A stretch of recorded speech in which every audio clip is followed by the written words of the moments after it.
Assalamualaikum warahmatullahi wabarakatuh. Lambuk sini mak. Lambuk, selambuk hari. Ya selambuk hari. Lambuk ya. Alhamdulillahi rabbil alamin. Wa bihi nasta'in ala umuri dunya waddin. Ashhadu an la ilaha illallah wa ashhadu anna Muhammadan abduhu wa rasuluh alladzi la nabiyya ba'da amma ba'd. Rabbi shrah li sadri wa yassir li amri wahlul 'uqdatam min lisani yafqahu qawli. Faqala Allah ta'ala fil Qur'anil Karim, na'udzu billahi minasy syaithanir rajim. Bismillahirrahmanirrahim. Falamma balagha ma'ahu as-sa'ya qala ya bunayya inni ara fil manam anni azbahuka fanzur maza tara. Qala ya abati if'al ma tu'maru satajiduni insyaallahu minas sabirin. Shadaqallahu maulanal azim. Yang sama-sama kita hormati Al-Mukarram Ustaz Iqbal. Alhamdulillah ambo dikontak tadi pagi untuk bisa mengisi acara pasukuan di Pandan Gadang. Alhamdulillah kita dipertemukan kembali oleh Allah Subhanahu wa taala di bulan Ramadan kalau tidak salah. Ambo juga mulai mengisi di masjid. Pertama kita mengucapkan syukur alhamdulillah kepada Allah Subhanahu wa taala atas segala limpahan rahmat dan karunia-Nya. Alhamdulillah nikmat yang Allah agihan masih taruh kawa, masih diberikan oleh Allah Subhanahu wa taala kesempatan untuk berkumpul-kumpul. Iko pula yang ingin ambo ulas pula balik bapak dan ama-ama ambo. Ama-ama ambo ko lah termasuk di antara doa tadi yang dibacakan oleh Ustaz Ahmad Iqbal tadi itu yang mempraktekkan dan mengamalkan. Allahumma ja'al jam'ana jam'an hadza marhuma. Yo mana nampak dah ambo. Yo mana mak-mak ambo ko lah yo mana mengamalkan sebuah doa ketika awak bayo ketika awak bersama-sama anan turun rahmat Allah.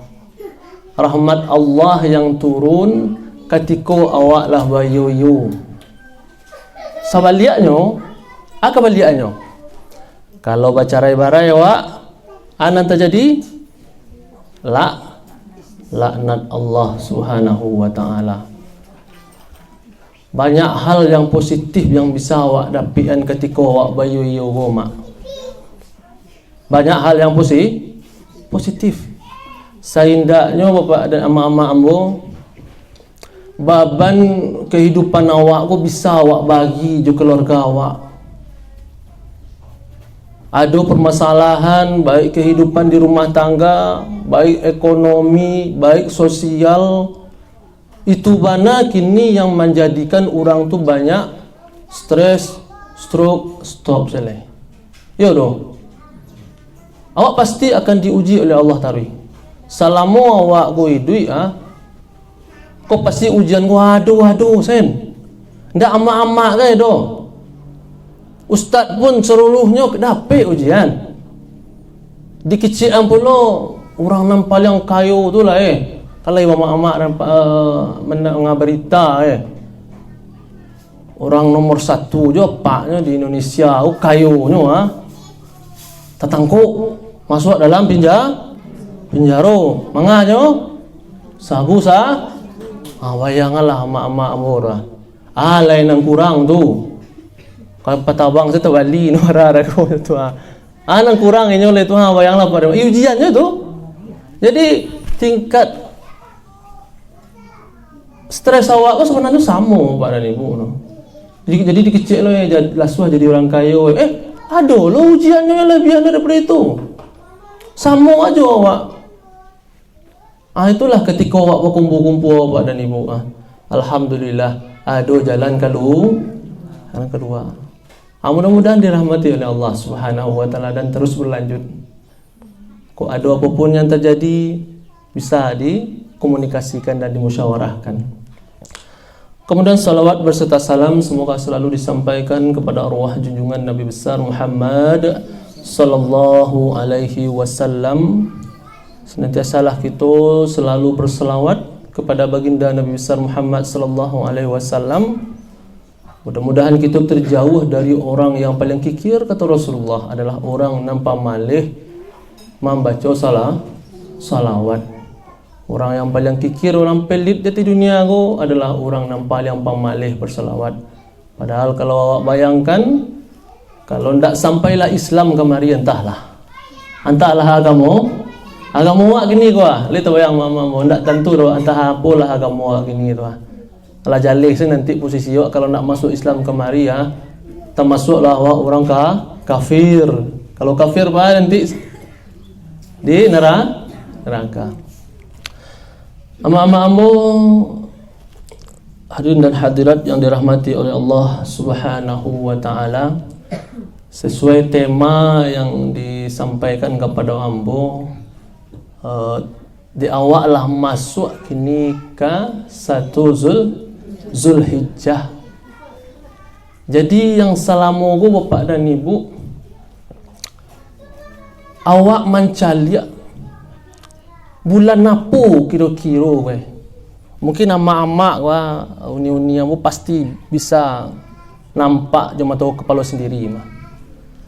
Bulan apa orang yang sangat bersemangat nyoba ibadah. Pabilo tu?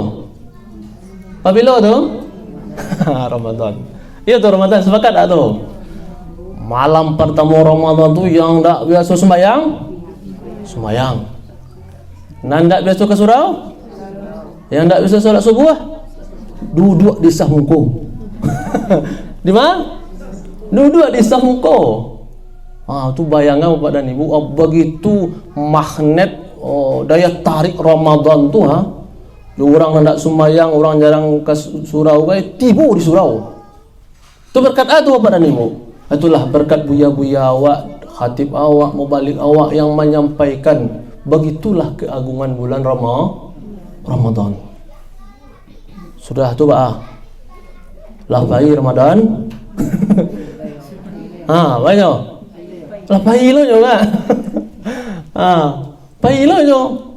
Lah bayi Ramadan apai pula nan musumangai tadi itu Nam biasa awak dak ado nalah lengkap solatnya alhamdulillah. Nan biasa awak setelah sebelum awak makan sahur tu lah solat awak kan, salat sunat, salat tahajud awak lah, banyak ibadah yang awak lakukan. Bahkan di bulan Ramadan pun mungkin lah tamat lo dawa Al-Quran. Begitu bersemangatnya awak di dalam bulan Ramadan. Lah lapih Ramadan, lah lapih lo mulai lo berkurang. Itulah amalan yang biasa awak lakukan.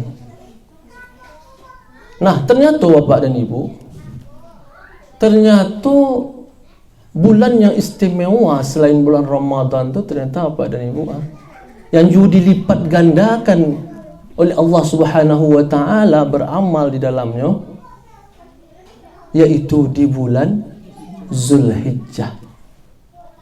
Ada sebuah hadis dari Abi Bakrah, Rasulullah sallallahu alaihi wasallam bersabda, ada dua bulan yang amalnya tidak berkurang. Yang keduanya itu adalah bulan yang ada hari rayanya. Dua hari raya. Yang pertama Ramadan, yang kedua Zulhijjah. Kata siapa mak? Kata Rasulullah. Ternyata mak ambo, selain bulan Ramadan, ternyata ada juga bulan yang ternyata Allah lipat gandakan dan tidak berkurang pahala ketika awak beramal di bulan itu. Nah, di dalam surat Al-Fajr ayat yang kedua, wal fajri walayalin as, demi malam yang 10. Ternyata para mufassir menafsirkan Bapak dan Ibu, 10 kulah 10. Mayoritas ulama awak menafsirkan bahwasanya yang 10 ko, malam yang 10 ko adalah 10 hari di bulan Zulhijjah. Iku pula lah Bapak dan Ibu yang awak usahakan dulu, baaw semangatnya awak dulu ketika Ramadan masuk. Kini awak ulang lo balik. Awak ulang lo ba? Awak lo ulang lo balik. Apa di antara amal yang bisa awak lakukan Bapak dan Ibu? Bisa jadi awak melakukan puasa. Mungkin bisa jadi awak bersedekah. Kondisi awak dahulu di awal-awal Ramadan mau ditulung ya diharapkan di bulan Zulhijjah kau. Bagus semangatnya awak di Ramadan tu mau ditupulo yang awak lakukan di bulan 10 hari pertama di bulan Zulhijjah kau. Sampai nanti hari raya. Payah. Insya Allah. Dan biasa bersedekah seketik. Ini banyaklah gini le. Allah lipat ganda, tidak akan pernah berkurang, kata Rasulullah di dalam hadis tu. Jadi ikulah momennya Bapak dan Ibu. Setelah awak Ramadan, setelah awak menjalani latihan, kemudian setelah tu masuk Syawal, dan kemudian lah 2 bulan puluh hampir awak menjalani rutinitas dan mungkin balik lihat kebiasaan awak tu. Nah, ketika di 10 pertama go, mari kita tingkian puluh balik bersemangatnya awak ketika akan masuk bulan Ramadan tu. Jadi kini apa rutinitas yang biasa awak lakukan? Amal kebaikan awak, amal saleh awak tu kini puluh lah kita tingkatkan.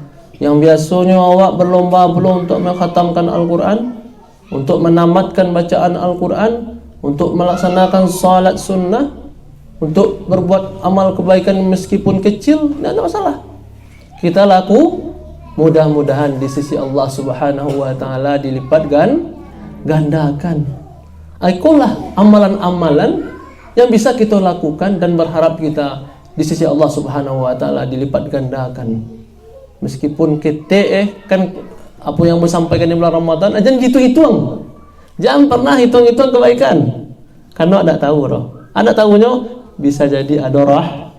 Itu karena mak-makmu di bulan Ramadan mau sampaikan, jangan pernah hitung-hitung kebaikan meskipun kecil lah bantuannya. Kau nak tahu roh.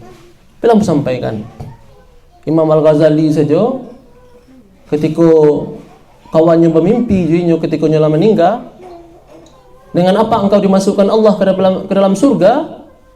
Ternyata bukanlah dengan hasil karyanya dan ilmu yang tinggal selama Pak dan Ibu. Dan awak sangko yo segalanya nanti yang akan memasukkan awak ke dalam surga. Ternyata tidak roh. Imam Al-Ghazali Pak dan Ibu luar biasanya, luasnya pengetahuannya, kitab-kitabnya sambuh bisa ditanya sama Ustaz Iqbal nanti. Luar biasanya, ahli filsafat, filosof pulonyo, ahli tasawuf, sufi pulonyo, banyak karangannya. Ternyata tidak itu yang memasukkannya ke dalam surga. Apa di dalam mimpi itu? Ketikanya biarkan seekor lalat yang minum tintanya ketikanya menulis di padiana sen. Nawak kan enggak kaju langsung kan. Ini tidak di padiana. Ternyata ada rahmat Allah di situ. Ikulah yang memasukkannya ke dalam surga. Jangan awak menolong mangki orang baban kata tu orang itu rahmat Allah. Nak tahu ada? Sepele tu Noah. Sepele kan kebaikan tuh. Nak menolong menyampaan, nak menolong menyampaan tapi menayaan. Dulu ko atau menolong mambian pitih nak lagi anu atau ndak tu doh. Menolong menayaan saja sepele tu tapi kebaikan. Mudah-mudahan itulah yang memasukkan awak ke dalam serugo amal-amal yang ketik itu. Jadi jangan pernah awak hitung-hitung dengan kebaikan tuh. Jadi itu loh yang kita lakukan dimanapun. Bersedekah pun pada itu juga. Bersedekah pun demikian juga. Jangan pernah hitung-hitung. Ada kesempatan kita lagi ya. Kalau tidak kerja, tidak usah, tidak masalah dong. Tapi jangan pernah menyakiti hati orang yang akan menerima. Kalau nak kerja, tidak usah. Tapi jangan banyak komentar. Kau cari lah tangan lelang kok, kaki lelang kok, minta sedekah. Tu bagi aja peti, sibuk. Itu ndak tu. Sudah kata-kata orang tu lagi sibuk kan. Mata masaki lano ti jo kan. Ndak usah nak ya. Yang nawak nak alo doh. Daripada awak sudah magi tu sabui-sabui lo namanya ti puluh orang yang mau dak dosen awak nilainya tu dolai. Jadi itulah Bapak dan Ibu. Lanjut ya Ustaz. Jadi Bapak dan Ibu, jadi itulah. Jadi apa semangatnya awak beribadah ketika awal bulan Ramadan itu pula nanti yang akan kita lakukan di 10 hari di bulan Zulhijjah, dan mudah-mudahan Allah lipat gandakan pahalanya. Kemudian Bapak dan Ibu, tadi ambulah baca sebuah ayat tadi yang terdapat di dalam surat As-Saffat ayat 102, di mana itu adalah ayat yang barangkali lah biasa awak dengar Bapak dan Ibu. Setiap Idul Adha itu ayatku selalu disampaikan oleh ustaz-ustaz dan buya-buya awak, di mana ada beberapa pelajaran yang tak bisa awak ambil dari keluarga Nabi Ibrahim. Nabi Ibrahim, Bapak dan Ibu, kita tahu bagaimana ujian yang beliau dapatkan. Mungkin tak manga-manga jawab roh. Tak manga-manga jawab. Dia kecil ni. Ya mana merasai dia. Ya mana bahari ujian ni dia. Ternyata ujian yang awak terima roh pada mana manga-manga do kalau jawab para nabi. Kan ya roh. Ada nabi ulul azmi yang memiliki kesabaran yang sangat luar biasa.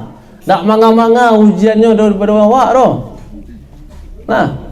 Nabi saja tetap diuji. Bahkan ujiannya lebih berat pula daripada yang awak rasakan. Tapi ada pelajaran yang dapat awak ambil Bapak dan Ibu. Dari Nabi Ibrahim, dari Siti Hajar istrinya, dan dari anaknya Ismail. Yang pertama, yang diajarkan awak Bapak dan Ibu, awak diajarkan husnuzon, berbaik sangka kepada Allah Subhanahu wa ta'ala. Wah, baik sangku wah. Jangan buruk sangku saya nak mudik-mudik dan sana wah lagi kecil mangalah baja wah. Jangan bikolah langsung saja terbesit Setiap awak ke rumahnya mudik-mudik sana. Langsung sana awak naik naik sepanding wak, atau lewat wak dekat kadang orang, itulah tersinggung saya wak. Nah, itu tuh Bapak dan Ibu, itu yang harus awak jauhi Bapak dan Ibu.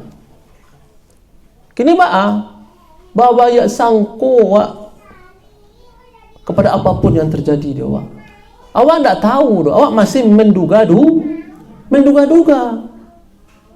Yang awak caliak bisa jadi salah, bisa jadi berarti dugaan.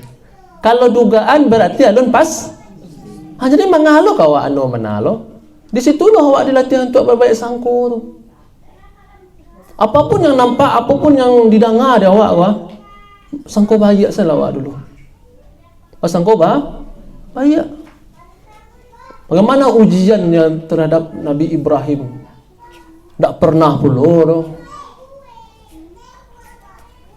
menuntut lo ke Allah, aku merdeka mana aku perjalanan hidup ambo. Ujiannya celik bapak dan ibu.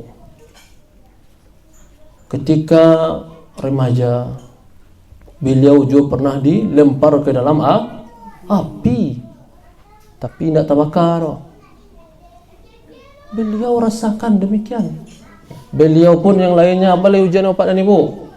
Lah lamo dapat lambek dapat keturunan. Dewa entahlah nak. Kadang masa saatnya kan. Bayangkan bapak dan ibu, begitu berbaik sangkanya Nabi Ibrahim, tetap dia panjatkan Rabb bihabli minas salihin. Tak pernah putih-putih, bayangkan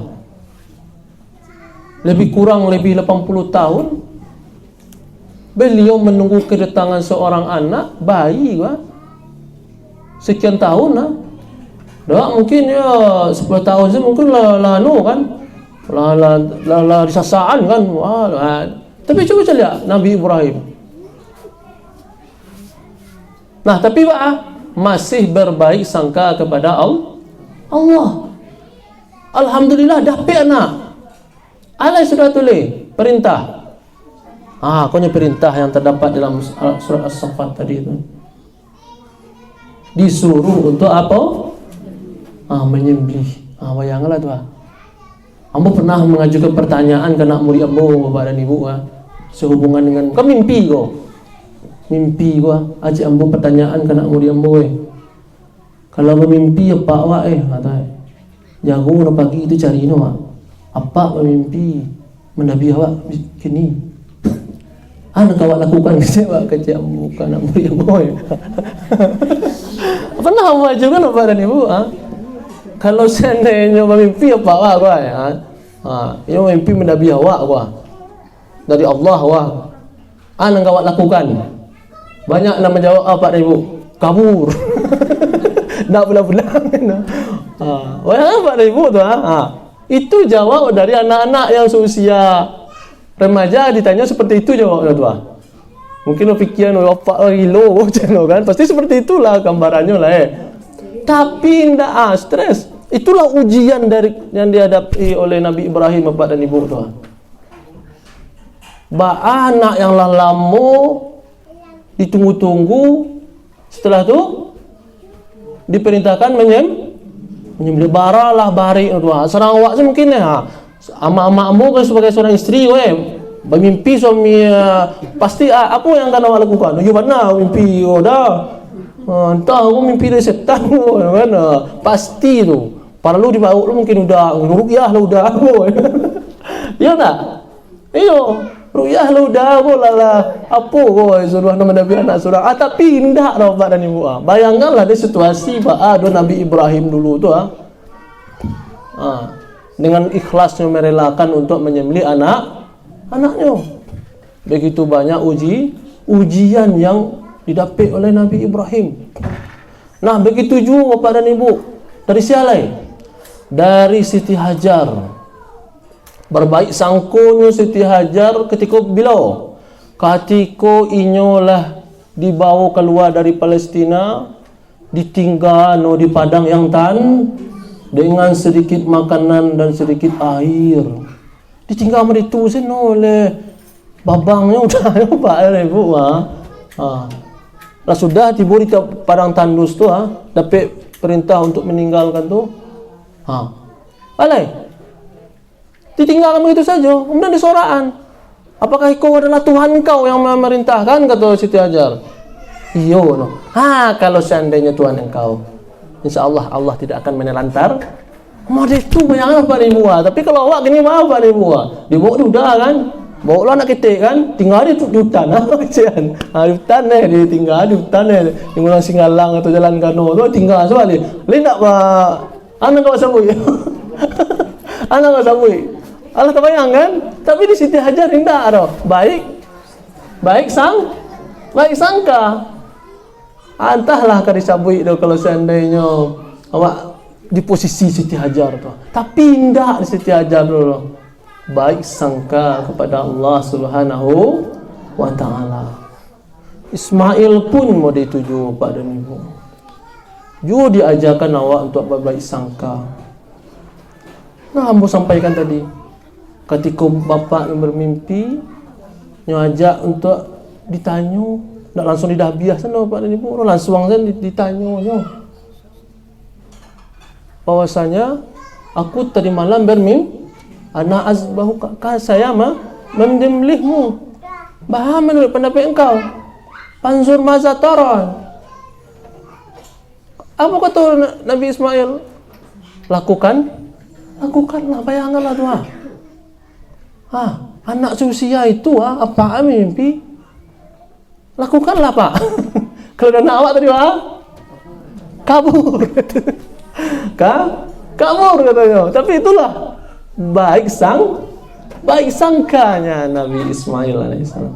Inilah Bapak dan Ibu. Pertama, kita diajarkan untuk berbaik sangka kepada Allah Subhanahu wa taala. Yang kedua, berapa minit Ustaz? Apa? Ustaz. Ayo sampai sudah saja. Belah di skip nanti. Yang kedua, awak diajarkan juga Bapak dan Ibu di keluarga Nabi Ibrahim mencari rezeki yang halal. Nah, di mana tu? Coba cari Bapak dan Ibu perjuangan Siti Hajar ketika berada di padang yang tandus tu indah tanang meditu senyo menunggu pertolongan Bapak dan Ibu. Banyak berusaha berlari dari bukit ke bukit mencari pertolongan. Mode itulah semangatnya untuk mencari rezeki tidak hanya menunggu saja tapi dia berusaha untuk mencari rezeki itu. Sebab langit pun tidak kemah hujanan amin. Artinya disuruh bergerak awak untuk mencari rezeki. Dan di dalam sebuah riwayat juga Bapak dan Ibu, ternyata awak-awak Bapak dan Ibu orang keparao Pak dan Ibu ternyata dulu juga pernah dicium oleh Rasulullah. Bayangkan Pak Ibu Rasulullah kekasih Allah menyium tangan orang para. Bayanganlah Bapak dan Ibu ketinggiannya kok terjadi di Madinah. Awak kecil awak posisi petani ndak pede dan dikecilkan awak. Padahal Bapak dan Ibu ikutlah barangkali yang profesi yang sangat luar biasa awak kau orang keparao Pak dan Ibu berusaha awak mencari rezeki yang halal.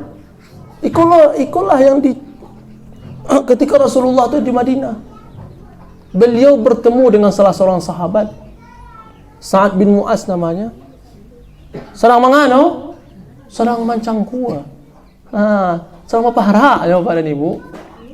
Nampaklah di Rasulullah tangannya gosong, kulitnya gosong, namanya kapara.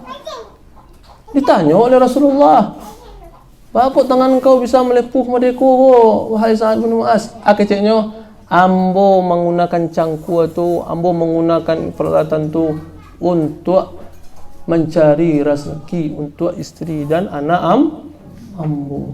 Tangan tu diambil oleh Rasulullah kemudian dicium.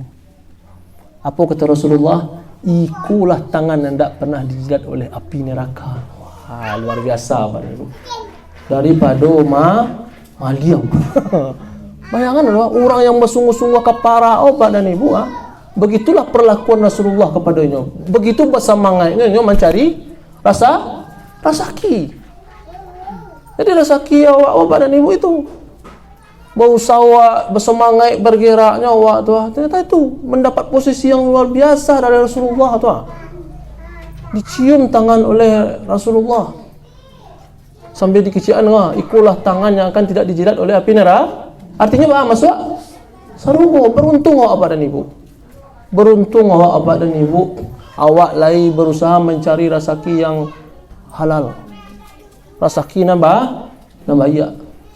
Apakah bisa jo berpotensi kejahatan tu diparak? Lai. Lai mempalawi sawah. Memanja anak tu bahaya tu.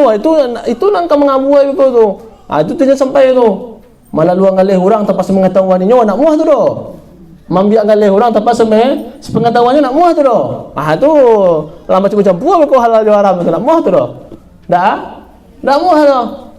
Kini biarlah. Naluri sana. Naluri sana Wak. Naluri sana. Kemudian yang ketiga, juga belajar awak dari kisah Nabi Ibrahim dan keluarganya itu adalah awak berkurban Pak dan Ibu, ia hanya kepada Allah Subhanahu wa Ta'ala. Kok artinya Pak dan Ibu? Jangan pernah juga Pak dan Ibu berkurban untuk selain Allah Subhanahu wa Ta'ala. Kok Pak dan Ibu lah tahu lah, tu sesajian yang diperintahkan oleh dukun, oleh paranormal, datang kasinan,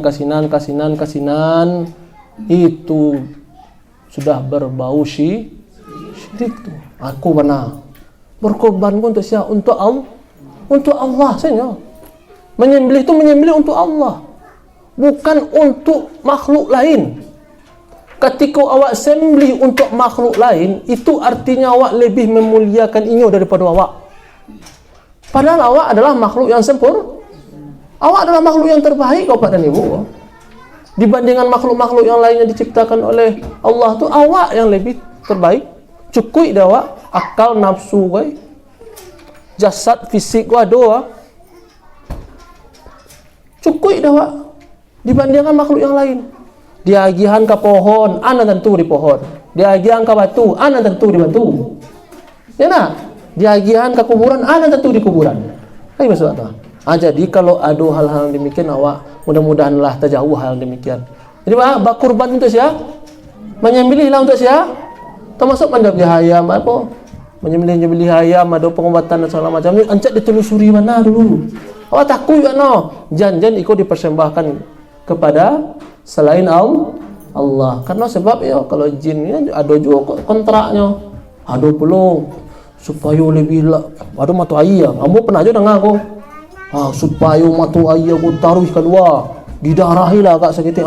Makasih itu makasih itu. Ada tu yang seperti itu Kok ada aja nantilah Bapak dan Ibu. Itulah masuk bagian-bagian mungkin kok syirik ya dibu syirik lah kalau tidak. Lah masuk itu. Lah.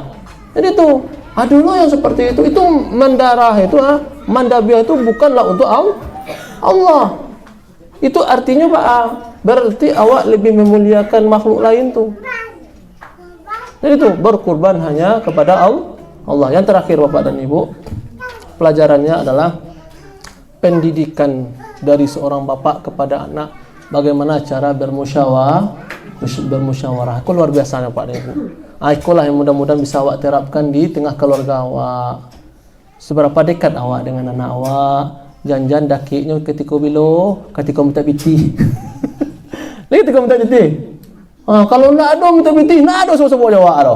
Jangan sampai seperti itu.